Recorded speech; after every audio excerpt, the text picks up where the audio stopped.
Good morning, Amani. Welcome back to Thursday and your poetry unit.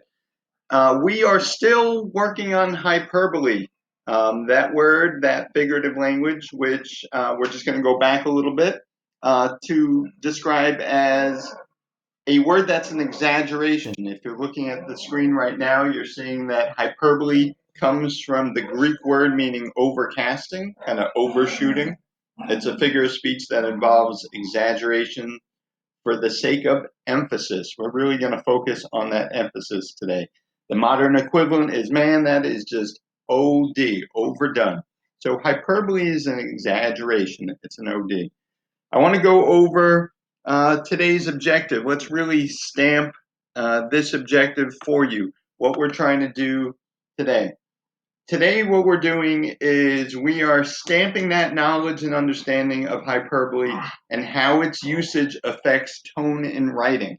So we're taking hyperbole, which is a form of figurative language, and we're saying, okay, how does it affect the writing? Or, to paraphrase, because that's a little bit of English gobbledygook, students will be able to know what hyperbole is, since you use it all the time in your daily speech, how it can make your writing spiced up in different ways. And as always, it's Thursday, and we're going to talk writing, writing, writing.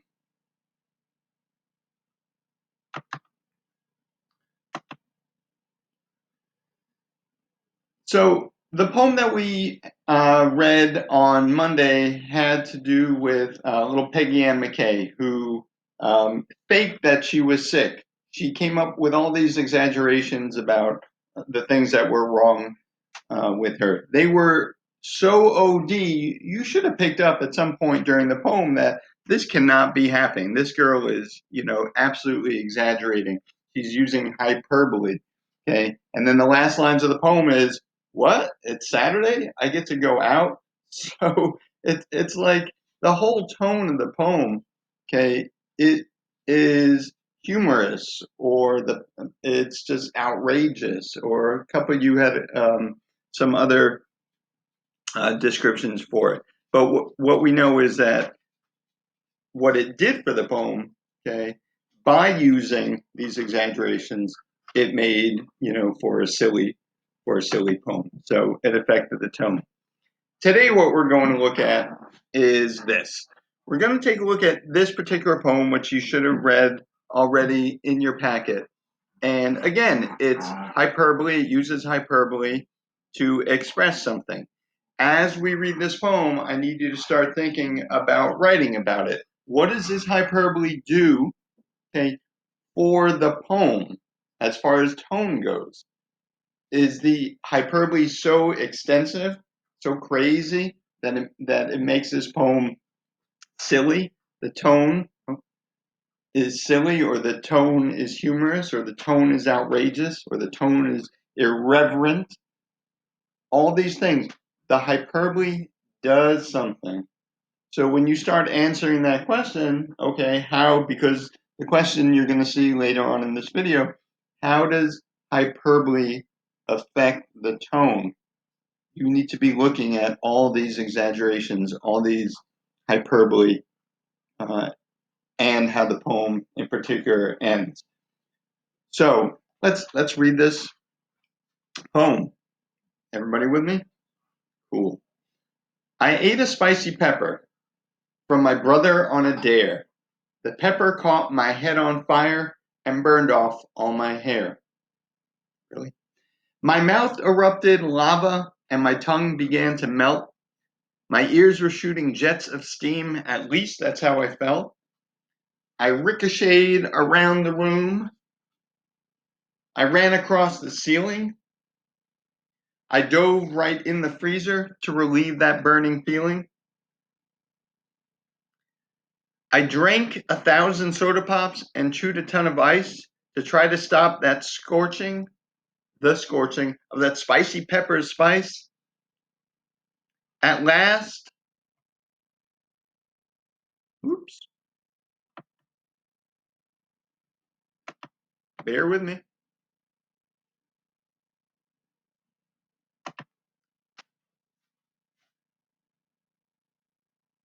At last the flames extinguished, I admitted to my brother, that pepper was the best one yet. And I can't see the text, but I think it says, may I have another? All right. So let's take a look at this. Was that too hot for you? Hmm.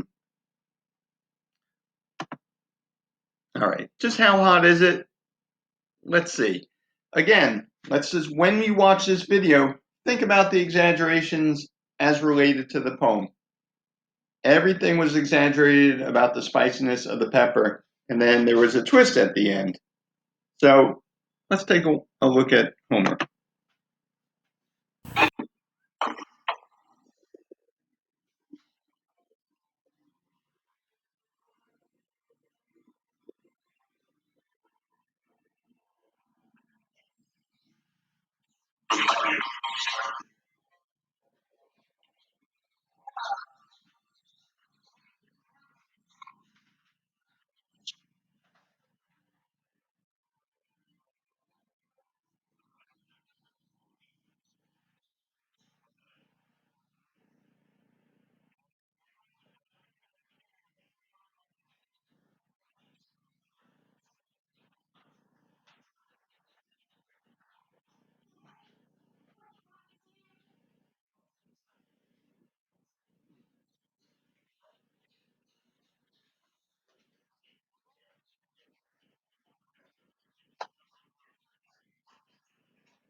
Let him go, Ralph. All right. So, as far as the poem goes, and Homer, if we look at the hyperbole in the poem, these are some of the examples. The pepper caught my head on fire. That's an exaggeration. And burned off all my hair. My mouth erupted lava. Okay. Again, hyperbole. And my tongue began to melt. Hyperbole. This is Homer Simpson type hyperbole. My ears were shooting jets of steam. Hyperbole. If we picture these images, what tone do we assign it? What tone do we assign them? So they're multiple. So let's look at this question. If we picture these images, what tone would we assign to them? Is it terrifying? Well, it's not real, so that's a reason not to pick A. Is it threatening? I would give the same thinking that the tone is not threatening. This isn't something that is real. This is all exaggeration. Is it humorous? Steam out of the ears, hair on fire, lava out from your tongue. Okay, depending on your humor. Is it calm? No. So just by reasoning, which one would you pick? God, I hope you pick C. So again, if we're relating them to tone, okay, what tone would you assign it? Terrifying? Is this scary stuff? No, these are all exaggerations. Is it threatening? Same reasoning. Okay, nobody's threatening you with a hot pepper. No one's assaulting you with a hot pepper. Salting pepper? Any. Humorous? Is it funny? Is Homer? Are you supposed to be laughing at Homer? Mm-hmm. And is it calm? Did he look calm? Is the tone calm? This is not a rocking horse, a rocking a baby kind of poem. Again, God, I hope you picked C. Now, let's just review what we know. Hyperbole as exaggeration. All these examples, the pepper caught my head on fire, burned off all my hair, you've seen these already. All these tones, okay, we can assign to them. We can say it's humorous. These visuals, these exaggerations, these hyperbole visuals. Excitement? Okay, well, I would also say that the end of the poem, when he's asking for another, okay, he was excited about it. So we can even ascribe that tone to it. And then frantic, he's going crazy. Okay, eating that pepper, all the descriptions, all of these hyperbole. So these are tones that you can assign based on the hyperbole. It affects the tone of the poem. So how does hyperbole help develop the tone in the poem I Ate a Spicy Pepper, which we just read? This is your braces question, and I just want to talk about braces for a moment before we start actually putting this answer together. You're writing, you keep using this text and not giving it the sufficient explanation.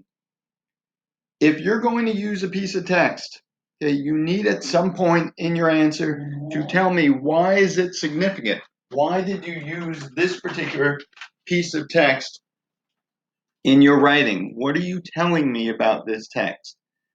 What are you telling me related to the question? How does it affect the tone of the poem? Or why is this an indication of tone?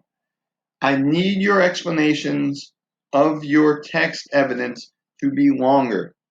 We are taking that next step into that high school writing, and you need to start really showing it on a consistent basis.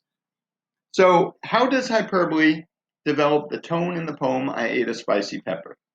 Here comes my background.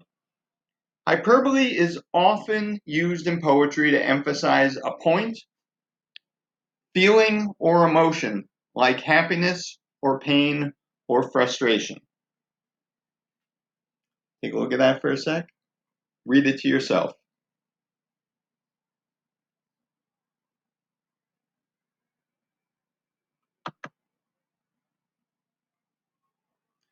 Here's my response portion. Hyperbole helps develop the tone of the poem I Ate a Spicy Pepper using a multitude of humorous exaggerations of how spicy the pepper was and the wild effects it had on the writer. I'm going to go over that again. It used a multitude of humorous exaggerations, many humorous exaggerations. Now, again, this is addressing the question. I started with my background sentence. Now I've gone into actually responding to the question. Haven't given an example, just told you, answered the question directly.